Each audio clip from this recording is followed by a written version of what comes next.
खालसा वाहिगुरू जी की फतेह। मेरे पंजाब वासियों, ये जिहड़ी वीडियो असीं बना रहे हैं साबका सैनिक संघर्ष कमेटी वालों, ये सिर्फ तुहानूं जिहड़ी आ फौज की कुछ बेसिक जानकारी ते जिहड़े अपने बच्चे फौज दे विच भर्ती हुंदे आ उन्हां बारे जिहड़ी जानकारी दस दईए, क्योंकि आम तौर पर साडे पिंडां दे विच साडे पंजाब वासियां नूं इस गल की जानकारी नहीं हैगी कि सरकार हुण तक साबका फौजियों नूं की दे रही है अपने कोलों ते की उन्हां नूं मिल रहा है। क्योंकि अजे तक सारिਆਂ ਦੇ मनां दे विच एक भरम फैलिया है कि सरकार बहुत सारा पैसा जिहड़ा वा वो फौज दे विच जदों जवान रिटायर्ड हुंदा है ते उस नूं देंदी है। ते सब तो पहला जिहड़ा वा आपां अग्निपथ जां अग्निवीर जिहड़े 4 साल की भर्ती कर रहे आ उन्हां दी गल करन तो पहला तुहानूं इस बारे जानकारी दे दईए कि जिहड़ा वो भरम फैलिया होया कि सरकार पैसा दे रही है, वो पैसा कित्थों आ रहा ते किवें मिल रहा, उहदे बारे सब तो पहला तुहानूं जानकारी देवांगे कि जदों भी एक फौजी जिहड़ा वो पेंशन आउंदा है ते उस नूं जिहड़ा वा एक उसका नाम है, उहनूं कहंदे कंप्यूड। कंप्यूड ये हुंदा है कि जिन्नी बंदे की पेंशन बनती है, मान लो अज के जमाने दे विच एक जवान की 20,000 रुपया पेंशन बनती है तो उसका अद्ध कर दिता जाता है, यानी कि 10,000 रुपया। 10,000 रुपया जिहड़ा वा वो 9 साल ते 3-4 महीने तकरीबन 9 साल 3-4 महीने का जिहड़ा वा वो महीने बना के उन्होंने मल्टीप्लाई कर दिता जाता है। जिन्ना पैसा वो बनता है वो उसनों जिहड़ा वा दे दिता जाता है, लेकिन वो सरकार पैसा नहीं देंदी। वो जिहड़ा पैसा है वो लोन दिता जाता है, जिहड़ा दिता तो 9 सालों का कैलकुलेशन करके हुंदा है, लेकिन कट्टिया जिहड़ा वो 15 साल जाता है। 10,000 रुपया 15 साल वास्ते कट्टिया जाता है कि जब कि तुसीं अपना इन्हां दा टोटल हिसाब किताब बनाओगे तो काफ़ी महंगा जिहड़ा वा इहदे ते ब्याज पैंदा है। तो इस करके मेरे सिविलियन भरावां दे विच ये वहम नहीं होना चाहिए कि सरकार दे रही है तो जां इन्हां नूं फ्री का पैसा मिलिया, वो लोन मिलता है।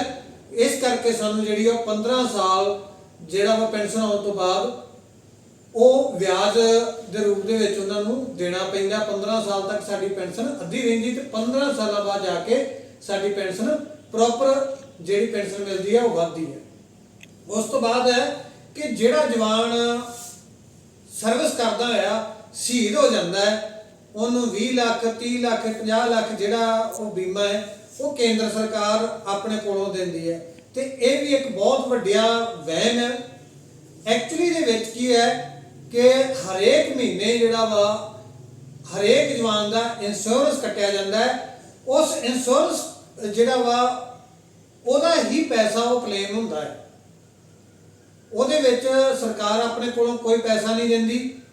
इस वास्ते जिहड़ा वा एक सरकार ने अपना एक प्राइवेट लिमिटेड जिहड़ा वो विच बनाया है, उहदा नाम है आर्मी ग्रुप इंश्योरेंस दिल्ली दे विच। उस दे विच जिहड़ा वा इक्के उसे दा ही बीमा किया जाता है। अज तक का तुसीं अगर केंद्र सरकार तो हिसाब किताब लो तो अरबां खरबां रुपये उसने जिहड़ा लाभ कमाया इस इंश्योरेंस दे विचों शहीदां नूं देण तो बाद भी इन्हां दीयां जिहड़ियां केंद्र सरकार दीयां नीतियां पहलां तो भी रही सिर्फ हरेक स्कीम दे विचों लाभ कमाउण दीयां रही, ना कि किसी जवान नूं लाभ देण दी। सिर्फ एक तनख्वाह है वो जवान नूं दित्ती जाती है, लेकिन तनख्वाह भी उहदे विच 24 घंटे की ड्यूटी है, कोई ऐतवार नहीं कोई छुट्टी नहीं। ये चीज़ें उस तो बाद है कि हाँ पैसा मिलता है तो सोचते हैं कि होर भी पैसा मिले, इन्ना मिल गया फौजी नूं इन्ना मिल गया। उहदे विच की हुंदा है कि सानूं जिहड़े आ तनख्वाह जिहड़ी आ प्रॉपर नहीं मिलती। तनख्वाह जिहड़ी आ कदी भी उत्थे सानूं वधा के नहीं दित्ती जाती। मान लो एक जवान की 30,000 रुपया तनख्वाह बनती है तो उन्होंने 25 27 28 इन्नी की तनख्वाह जिहड़ी ही वो दित्ती जाती ही। ਔਰ ਉਹਦੇ ਵਿੱਚ ਜਿਵੇਂ ਕੋਈ ਬਾਹਰ ਡਿਊਟੀ ਗਿਆ ਤੇ ਉਹਦਾ ਜਿਹੜਾ ਖਰਚਾ ਆਇਆ ਉਹ ਪੈਸੇ ਬਣਦੇ ਆ, ਉਹਦੇ ਉਹ ਕਲੇਮ ਹੋਣੇ ਹੁੰਦੇ ਆ, ਉਹ ਜਿਹੜੇ ਆ ਉਹ ਉਹਨਾਂ ਦਿਨਾਂ ਦੇ ਵਿੱਚ ਨਹੀਂ ਮਿਲਦੇ। ਉਹ ਕੀ ਹੁੰਦਾ ਹੈ, ਜਦੋਂ ਪੈਨਸ਼ਨ ਆਉਂਦਾ ਬੰਦਾ ਤਾਂ ਉਦੋਂ ਉਸ ਟਾਈਮ ਦੇ ਉੱਤੇ ਉਹ ਹਿਸਾਬ ਕੀਤਾ ਜਾਂਦਾ ਤੇ ਉਸ ਦਾ ਜਿਹੜਾ ਉਹ ਕਲੇਮ ਬਣਿਆ ਹੁੰਦਾ ਹੈ ਉਹਦਾ ਪੈਸਾ ਜਿਹੜਾ ਉਹ ਕੁਝ ਪੈਸਾ ਉਹਦਾ ਬਣ ਜਾਂਦਾ ਹੈ। ਜਿਵੇਂ ਮੰਨ ਕੇ ਚੱਲੀਏ ਕਿ ਇੱਕ ਜਵਾਨ ਦਾ ਜਿਹੜਾ ਉਹ 2 ਤੋਂ 3 ਲੱਖ ਰੁਪਈਆ ਜਿਹੜਾ ਵਾ ਉਹ ਇਹਨਾਂ ਚੀਜ਼ਾਂ ਦਾ ਬਣ ਜਾਂਦਾ ਹੈ, ਜਿਹੜਾ ਉਹਨੇ ਉਸ ਤੋਂ ਨੌਕਰੀ ਤੋਂ ਸਟਾਰਟਿੰਗ ਤੋਂ ਖਰਚਾ ਆਪਣੀ ਜੇਬ ਚੋਂ ਕੀਤਾ ਬਟ ਉਹਨੂੰ ਮਿਲਿਆ ਨਹੀਂ। ਤੇ ਇਸ ਕਰਕੇ ਸਭ ਤੋਂ ਪਹਿਲਾਂ ਤੇ ਇਸ ਗਲਤਫਹਿਮੀ ਤੋਂ ਸਾਨੂੰ ਨਿਕਲਣਾ ਪਊਗਾ ਕਿ ਫੌਜ ਆਪਣੇ ਕੋਲੋਂ ਦੇ ਰਹੀ ਹੈ। ਹੁਣ ਮੈਂ ਦੱਸਾਂਗਾ ਵੀ ਅਗਨੀਵੀਰ ਜਿਹੜੇ ਆ ਅਗਨੀਪਥ ਯੋਜਨਾ ਦੇ ਵਿੱਚ ਇਹਨਾਂ ਨੇ ਕੀ ਕੀਤਾ। ਕੇਂਦਰ ਸਰਕਾਰ ਕਹਿ ਰਹੀ ਆ ਕਿ ਅਸੀਂ 1 ਕਰੋੜ ਦਾ ਬੀਮਾ ਜਿਹੜਾ ਵਾ ਉਹ ਦੇਵਾਂਗੇ ਜਿਹੜਾ ਸ਼ਹੀਦ ਹੋ ਜਾਊਗਾ, ਤੇ ਸ਼ਹੀਦ ਹੋਣ ਦੇ ਵਿੱਚ ਜਿਹੜਾ ਸ਼ਹੀਦ ਹੋ ਗਿਆ ਉਹਨੂੰ ਬੀਮਾ ਜਿਹੜਾ ਵਾ ਕੇਂਦਰ ਸਰਕਾਰ ਆਪਣੇ ਕੋਲੋਂ ਕਿੱਥੋਂ ਦੇ ਦੂਗੀ, ਜਦ ਕਿ ਉਹਦੀ ਇੰਸ਼ੋਰੈਂਸ ਹੋ ਰਹੀ ਆ ਕੰਪਨੀ ਦੇ ਕੋਲ, ਤਾਂ ਕੰਪਨੀ ਨੇ ਦੇਣਾ। ਸਰਕਾਰ ਦਾ ਉਹਦੇ ਵਿੱਚ ਕੀ ਰੋਲ ਹੈ? ਸਰਕਾਰ ਦੇ ਇਸ ਦੇ ਵਿੱਚ ਕੋਈ ਰੋਲ ਨਹੀਂ ਹੈ। ਉਹ ਤਾਂ ਸਿਵਲ ਦੇ ਵਿੱਚ ਵੀ ਲੋਕੀ ਕਰੋੜ ਦਾ ਬੀਮਾ ਕਰਾਉਂਦੇ ਆ, ਜਿਹੜਾ ਹਰ ਮਹੀਨੇ ਕਿਸ਼ਤ ਭਰ ਰਿਹਾ ਉਹਨੂੰ ਕਰੋੜ ਦਾ ਬੀਮਾ ਕਰਾਇਆ ਤਾਂ ਕਰੋੜ ਦਾ ਬੀਮਾ ਮਿਲੇਗਾ। ਉਹਦੇ ਵਿੱਚ ਸਰਕਾਰ ਦਾ ਕੀ ਰੋਲ ਹੈ? ਸਰਕਾਰ ਝੂਠ ਬੋਲ ਕੇ ਜਿਹੜਾ ਵਾ ਇਸ ਨੂੰ ਲੋਕਾਂ ਨੂੰ ਭਰਮਤ ਕਰ ਰਹੀ ਹੈ ਕਿ ਵੀ 1 ਕਰੋੜ ਅਸੀਂ ਬੀਮਾ ਦੇਣਾ ਹੈ। ਤੇ ਦੂਸਰਾ ਇਹ ਕਹਿੰਦੇ ਜੀ ਅਸੀਂ 25% ਲੋਕਾਂ ਜਿਹੜੇ ਆ ਅਗਨੀਵੀਰ ਭਰਤੀ ਹੋਣਗੇ ਉਹਨਾਂ ਨੂੰ ਸਥਾਈ ਕਰਾਂਗੇ। 25% ਨੂੰ ਸਥਾਈ ਕਰੋਗੇ, ਉਹ ਕਿਹੜੇ 25% ਨੂੰ ਕਰੋਗੇ? 33% ਫੌਜ ਜਿਹੜੀ ਹੈ ਉਹ ਅਫਸਰਾਂ ਦੇ ਘਰਾਂ ਦੇ ਵਿੱਚ ਨੌਕਰੀ ਕਰਨ ਦੀ ਆ, ਘਰੇਲੂ ਨੌਕਰ ਬਣ ਕੇ ਝਾੜੂ ਪੋਚਾ ਕਰਨ ਦੀ ਆ, ਬਰਤਨ ਸਾਫ਼ ਕਰਨ ਦੀ, ਕੁੱਤੇ ਘੁਮਾਉਂਦੇ ਹੀ ਆ। ਤੇ 25% ਨੂੰ ਤੁਸੀਂ ਕਹਿ ਰਹੇ ਪੱਕਾ ਕਰਾਂਗੇ ਤੇ 7% ਤੇ ਜੇ ਹੋਰ ਵੀ ਘਟਦੇ ਆ, ਕਿਉਂਕਿ ਅਫਸਰਾਂ ਨੇ ਤੇ ਉਹਨਾਂ ਨੂੰ ਵੀ ਸਥਾਈ ਕਰਨ ਦੀ ਜਿਹੜੀ ਆ ਉਹ ਰਿਕਮੈਂਡ ਕਰਨੀ ਹੈ ਜਿਹੜੇ ਉਹਨਾਂ ਦੇ ਘਰਾਂ 'ਚ ਝਾੜੂ ਪੋਚੇ ਮਾਰਨ, ਨਾ ਕਿ ਜਿਹੜਾ ਡਿਊਟੀ ਦੇ ਉੱਤੇ ਖੜਾ ਹੋਏਗਾ ਉਹਨੂੰ ਪੱਕਿਆ ਨਹੀਂ ਕਰਨਾ।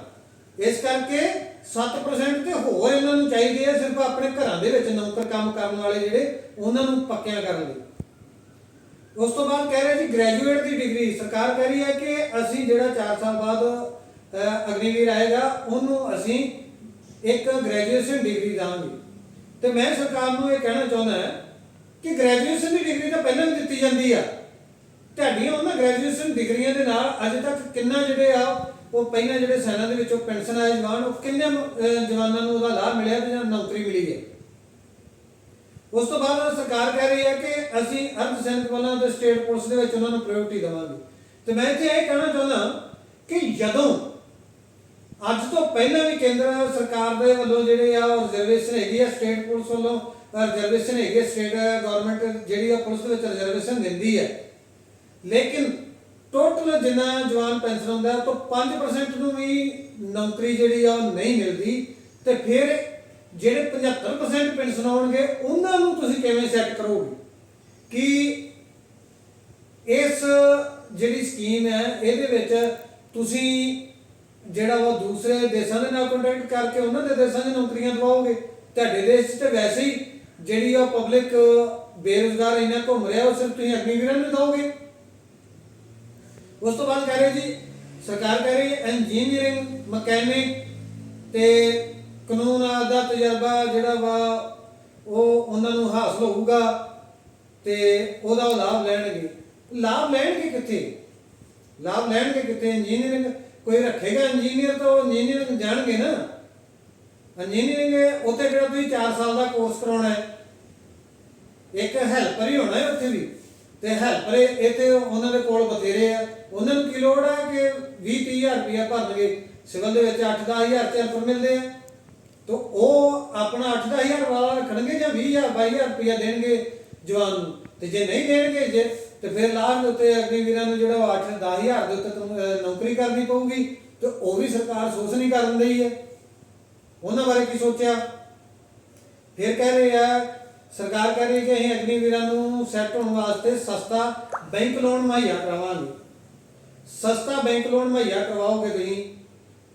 ਉਹ ਅੱਜ ਤੱਕ ਵੀ ਜਿਹੜਾ ਵਾ ਸਰਕਾਰ ਦਾਅਵਾ ਕਰਦੀ ਆ ਹਰੇਕ ਜਗ੍ਹਾ ਦੇ ਉੱਤੇ ਮੰਤਰੀ ਭਾਸ਼ਣ ਦਿੰਦੇ ਆ ਕਿ ਅਸੀਂ फौजी जवानों का जिहड़ा बहुत सोचते हैं उन्होंने सस्ता लोन दिता जाता है।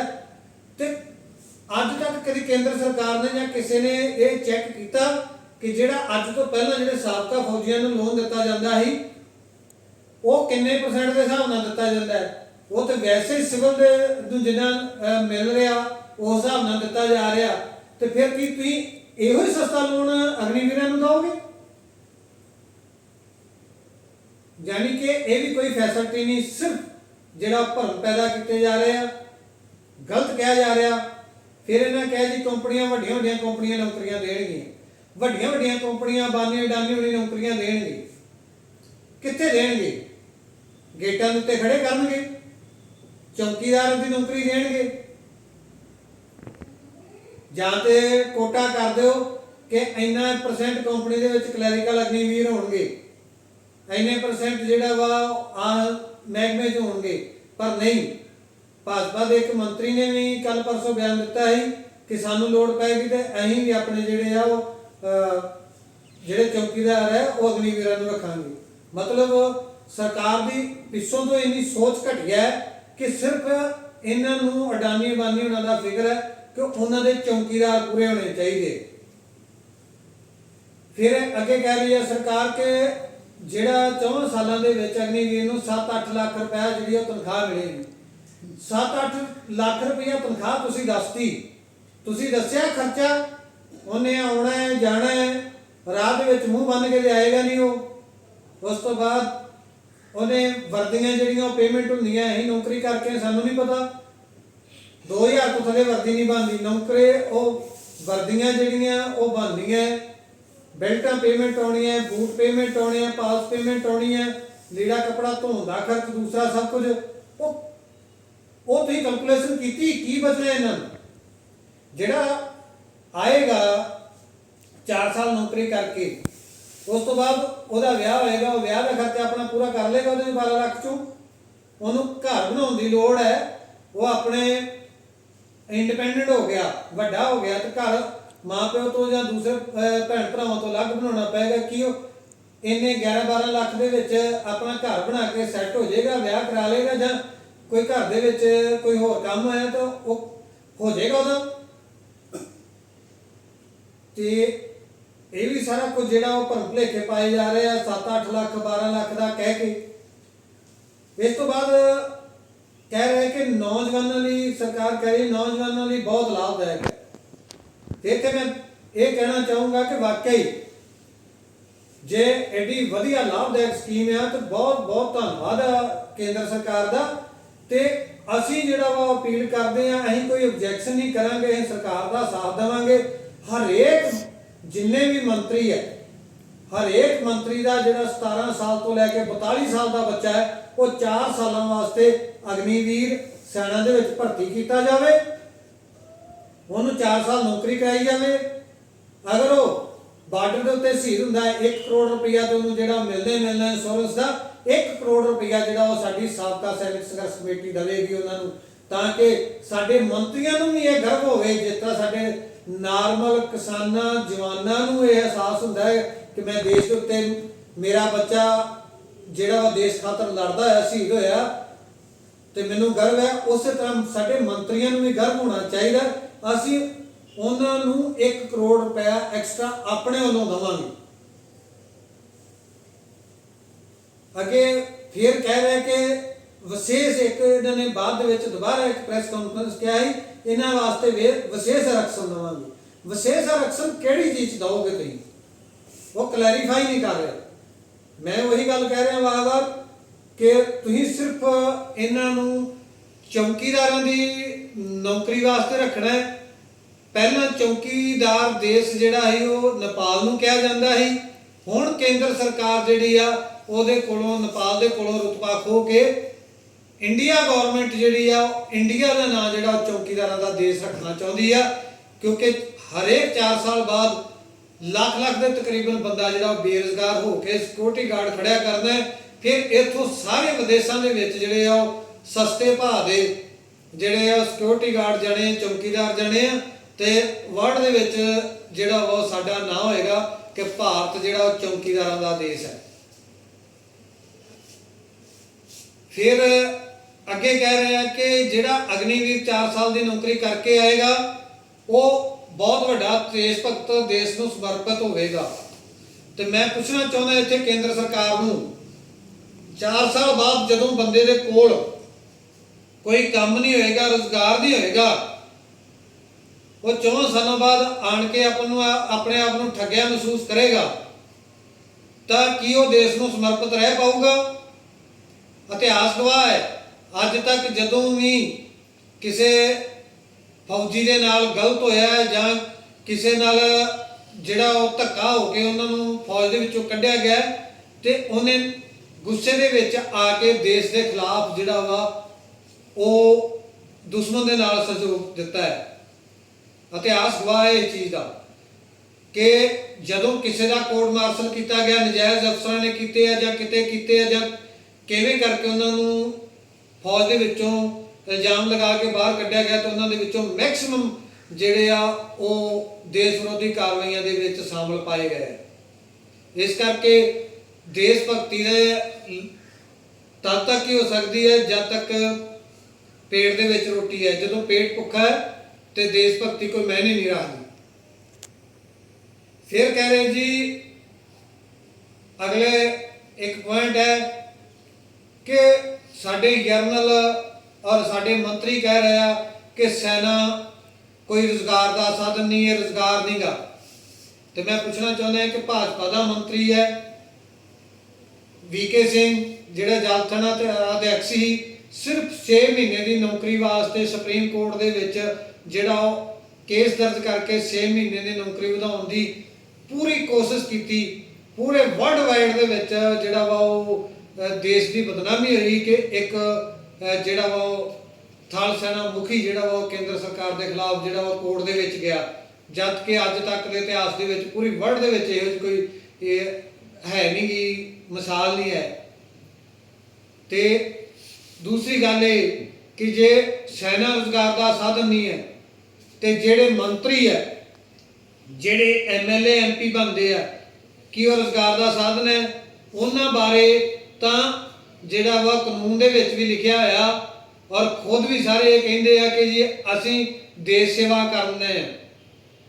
तो जे देश सेवा करना है फिर तुसीं तनखावां किवें वधा लैंदे अपनियां, क्यों तनखावां लैंदे जे? तुसीं भी अपनियां तनखावां पेंशनां बंद करवाओ, क्योंकि तुसीं सिर्फ देश सेवा वास्ते आए जी। तो तुसीं हरेक 6 महीने बाद या साल बाद संसद दे विच आपे मता पा के ते आपे धरनी मत नाल तुसीं जिहड़ा वो मता पास करके तनखावां वधा लैंदे जे। की गल तुहाडा तनखावां तुहाडीआं पेंशनां देश दे उत्ते बोझ नहीं आ? बशर्मी की कोई हद होनी चाहिए है। लेकिन साडियां सरकारां बिल्कुल बेशर्म होकर देश नूं वेचण ते लगियां होईयां। इस तो अगे साडे केंद्र सरकार कह रही है कि 3 सेनावां दे मुखी एयरफोर्स, नेवी, थल सेना वो इस स्कीम तो संतुष्ट है। तो मैं इत्थे ये तुहानूं दस देवां कि इन्हां 3 सेनावां दे मुखियां ने 7वां पे कमीशन जिहड़ा ही वो मंजूर करन तो ना करती ही। मीडिया दे विच भी ये खबरां आईयां ही कि सानू 7वां पे कमीशन मंजूर नहीं है। 2.57 का फार्मूला दिता गया वो सानू मंजूर नहीं है। लेकिन केंद्र सरकार ने उन्होंने तोल मोल किया, उन्होंने नाल सौदा किया। जदों अफसरां नूं कहा गया कि तुहानूं 2.81 तक का फार्मूला दे दिता जाऊगा तो 24 घंटिया के विच इन्हां 3 सेनावां दे मुखिया ने 7वें पे कमीशन ते साइन करके मंजूर कर लिया। कि इहो जे जिहड़े सेना दे मुखी है जिहड़े जवानां दीआं पिट्ठां दे विच सुरा घौंपदे आ, कि उन्हां दी संतुष्टि दे नाल देश बच सकदा है? कि उन्हां नूं तुसीं ये सोच सकदे हो कि वो देश हित दे विच सोचणगे जां अपने हित वास्ते सोचणगे? फिर सरकार अगला पॉइंट दे रही है कि इहदे नाल अरबां रुपयां की बचत होएगी ये स्कीम लागू होना। तो मैं पूछना चाहता है केंद्र सरकार तो फौज दे विच जवानां दे राशन तो लैके हरेक जगह ते जिथे भी खरीदो फरोख्त हुंदी है, जिन्ने भी कोई ਕੰਮ ਚੱਲਦੇ, ਹਰੇਕ ਜਗ੍ਹਾ ਦੇ ਉੱਤੇ ਭ੍ਰਿਸ਼ਟਾਚਾਰ ਹੈ। ਸਾਨੂੰ 12 ਸਾਲ ਸਾਨੂੰ ਸਰਕਾਰ ਨੂੰ ਇਹ ਕਹਿੰਦੇ ਹੋ ਗਏ ਕਿ ਤੁਸੀਂ ਭ੍ਰਿਸ਼ਟਾਚਾਰ ਦੀ ਜਾਂਚ ਕਰਵਾਓ, ਲੇਕਿਨ ਅੱਜ ਤੱਕ ਕਦੀ ਸਰਕਾਰ ਨੇ ਉਹਦੇ ਵੱਲ ਵੇਖਿਆ ਤੱਕ ਨਹੀਂ, ਨਾ ਅੱਜ ਤੱਕ ਕੋਈ ਇਹਦੇ ਵਾਸਤੇ ਕੋਈ ਇਨਕੁਆਇਰੀ ਪਾਈ ਗਈ, ਨਾ ਕੋਈ ਕਮੇਟੀ ਗਠਿਤ ਕੀਤੀ ਗਈ। ਅਰਬਾਂ ਖਰਬਾਂ ਰੁਪਏ ਦੇ ਘੁਟਾਲੇ ਹੁੰਦੇ ਆ। ਕੀ ਉਸ ਦੇ ਨਾਲ ਜਿਹੜਾ ਵਾ ਉਹ ਦੇਸ਼ ਦੇ ਪੈਸੇ ਦੀ ਬਚਤ ਨਹੀਂ ਹੋਏਗੀ? ਕੀ ਉਹ ਪੈਸਾ ਜ਼ਰੂਰੀ ਨਹੀਂ? ਜੇ ਅਗਨੀਵੀਰ ਭਰਤੀ ਕਰਕੇ ਅਰਬਾਂ ਰੁਪਇਆਂ ਦਾ ਬਚਤ ਹੋ ਸਕਦੀ ਆ, ਤੇ ਜੇ ਉਹਦੇ ਵੰਡੇ ਦਾ ਆਪਾਂ ਭ੍ਰਿਸ਼ਟਾਚਾਰ ਬੰਦ ਕਰਕੇ ਅਰਬਾਂ ਦੀ ਥਾਂ ਤੇ ਖਰਬਾਂ ਪੈਸੇ ਬਚ ਜਾਣ, ਤੇ ਕੀ ਉਹ ਲਾਭਦਾਇਕ ਨਹੀਂ? ਸਭ ਤੋਂ ਪਹਿਲਾਂ ਸਾਡੇ ਵਾਸਤੇ ਇਹ ਦੇਸ਼ ਹਿੱਤ ਹੋਣਾ ਚਾਹੀਦਾ, ਔਰ ਬਾਕੀ ਸਾਰੀਆਂ ਗੱਲਾਂ ਬਾਅਦ ਚ ਹੋਣੀਆਂ ਚਾਹੀਦੀਆਂ। ਲੇਕਿਨ ਕੇਂਦਰ ਸਰਕਾਰ ਨੇ ਜਿਹੜਾ ਵਾ ਉਹ ਫੌਜ ਨੂੰ ਵੀ ਇੱਕ ਰਾਜਨੀਤੀ ਦਾ ਅੱਡਾ ਬਣਾ ਦਿੱਤਾ, ਔਰ ਉਸ ਦਾ ਇਸਤੇਮਾਲ ਜਿਹੜਾ ਵਾ ਉਹ ਆਪਣੀ ਰਾਜਨੀਤੀ ਲਈ ਕਰ ਰਿਹਾ। ਉਸ ਦੇ ਨਾਲ ਹੀ ਇਹ ਅਗਨੀਪਥ ਯੋਜਨਾ ਦਾ ਵਿਰੋਧ ਨਾ ਹੋਵੇ, ਉਸ ਨੂੰ ਦਬਾਉਣ ਵਾਸਤੇ ਨਾਲ ਹੀ ਕਿਹਾ ਗਿਆ ਕਿ 10 ਲੱਖ ਨੌਕਰੀ ਦਿੱਤੀ ਜਾਊਗੀ।